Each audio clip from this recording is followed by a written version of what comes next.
With Debussy, you see the picture more like a painting. With Ravel, you hear it. Almost in any single piece he wrote, there is a dance. I think actually he was hiding a very, very big heart.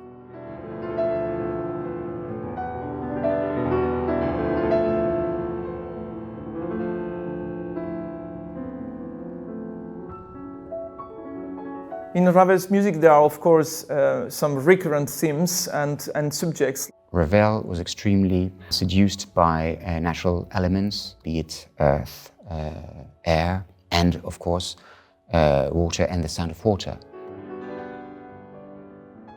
There are a lot of things which are coming from the water, the liquid element, and mainly coming from Liszt.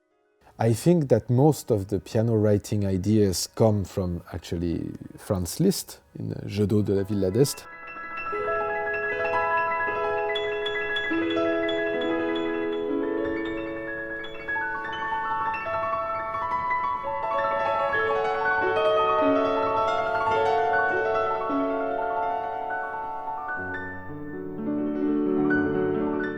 And when Ravel wrote his own Jeu d'eau, he paid an obvious tribute to Liszt.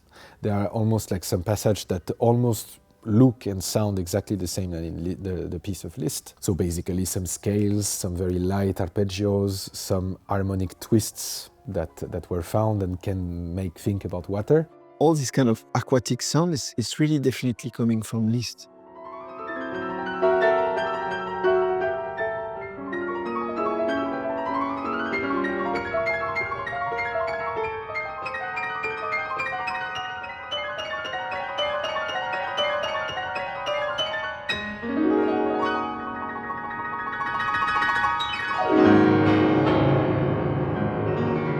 You can have cascading arpeggios. That's one of the elements he managed to have.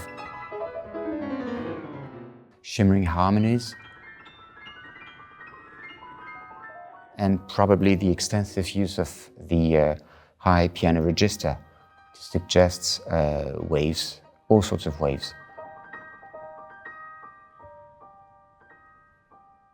I saw the score of the Jeu d'eau, and it's full of black notes, you know, this kind of 16 triplets and it looks like fountains, and the drawing of the score already is magnificent, and I've never seen something like that. It was very poetic, and I was obsessed with what I've seen.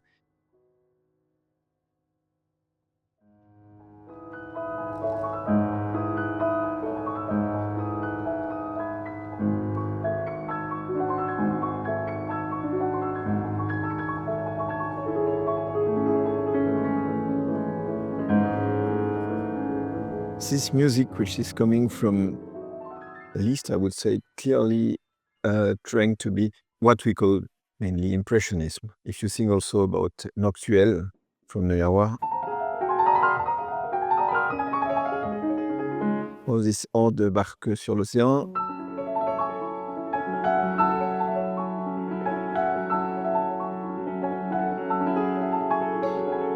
All this kind of liquid element. So there are a lot of things which are coming from the water, the liquid element. Another influence would be the Impressionist movement. And as far as this is concerned, Debussy was a forerunner. And I would say for me, is one of the big differences between Ravel and Debussy. With Debussy, you see the picture more like a painting. With Ravel, you hear it.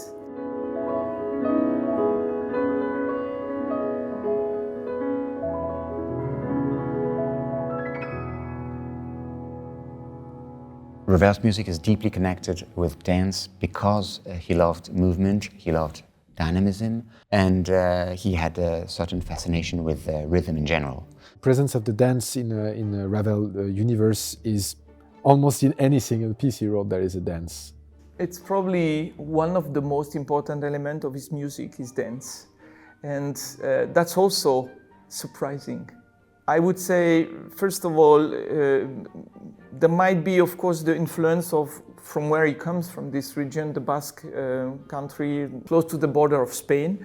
And of course, lots of his music, Alborada or Rhapsody Espagnole, all of this is directly influenced by Spain and by the dance of Spain.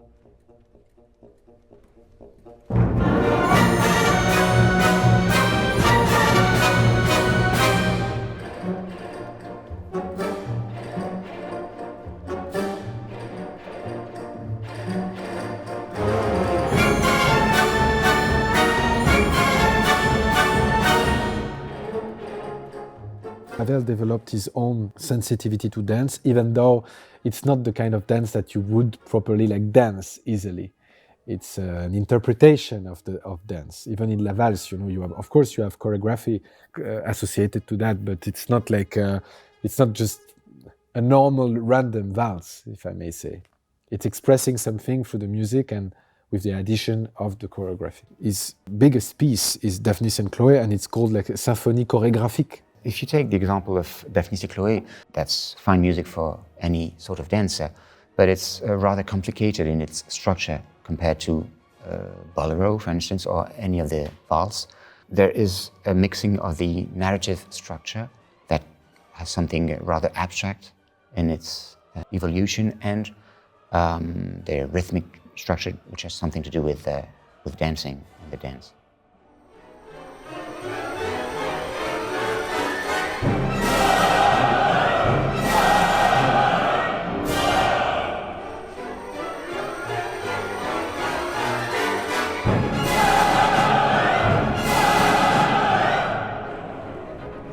Ravel's music had a great impact on a great number of choreographers. This is no surprise that so much of his output should have been performed on dance stages.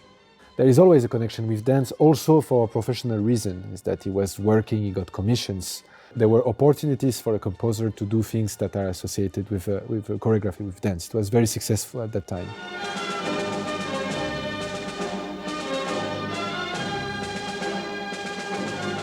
Ravel's experience with war was marked with determination, patriotism, but also a sense of personal sacrifice. He was in the army. He was going as a soldier. Many composers didn't go, but he went. Ravel's wartime was hard times.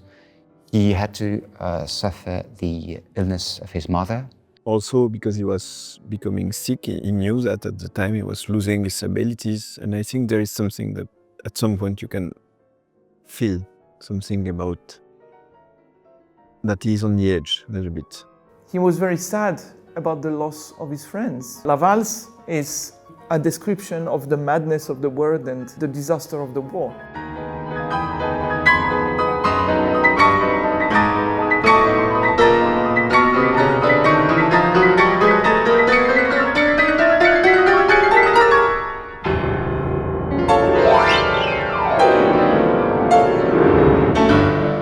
War had consequences on his own health. He underwent a couple of operations, and his mental state was also considerably affected. Probably this is one of the reasons why he decided to compose such dark pieces after the war, such as La Valse, Concerto pour la main gauche. Both pieces have a sense of fatality, darkness too.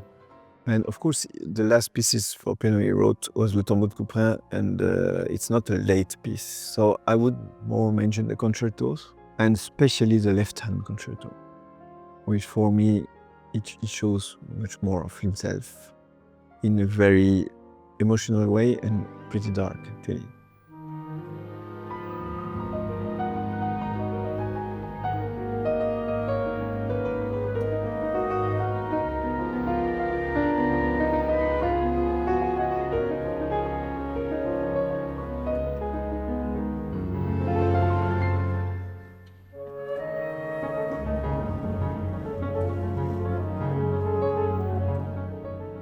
As far as the concerto for the left hand is concerned, that was a commission by Paul Wittgenstein. Ravel was dissatisfied with the performance by Wittgenstein, was adding notes, were suppressing other things. I think Concerto pour la main gauche is important in the sense that it's one of the numerous instances when Ravel decided to set a constraint and to keep it. Now the constraint was to try to do as if the pianists were performing a piece so difficult that it would sound as if the two hands and not only one hand was playing. Every harmony is so moving. And it's just that, of course, he's not like those composers. Even Debussy is a bit more showing this kind of extreme expressionist, like the music is embracing you. Ravel is not like that. There is something as if he would like to protect this sensitivity from being perceived too much, he covers it in a veil of technical writing. So one can appreciate the pieces also as an intellectual prowess.